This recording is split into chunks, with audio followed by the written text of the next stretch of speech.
বদরের ময়দানে এই পাশে কোরাইশ, এই পাশে মুসলমানেরা। বিশ্বনবী জালাময়ী ভাষণ দিলেন, তোমরা দেখতে পাচ্ছ এটা বদরের ময়দান না, এটা আল্লাহর জান্নাত, ওই জান্নাতের দিকে ছোট। বিশ্বনবীর কথা শোনা মাত্র সাইয়েদনা উমাইর ইবনুল হুমাম বললেন বাখ বাখ, মানে চমৎকার। বিশ্বনবী বললেন মা ইয়াহমিলুকা আলা কওলিকা বাখ বাখ ইয়া উমাইর, আমার এই কথা শুনে তুমি কেন বললা বাখ বাখ?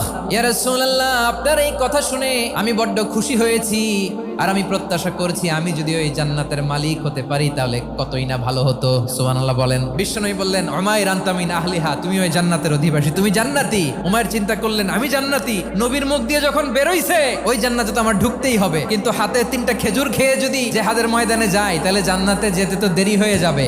এই চিন্তা আসা মাত্রই খেজুর 3টাকে তিনি ছুঁড়ে মারলেন, তলোয়ার বের করে আল্লাহু আকবার বলে বদরের ময়দানে ঝাঁপিয়ে পড়লেন। আল্লাহর শত্রুদেরকে কচুকাটা করে এক পর্যায়ে শাহাদাতের সুধা পেয়ে নিজেও জান্নাতি হয়ে গেলেন। পড়েন সুবহানাল্লাহ।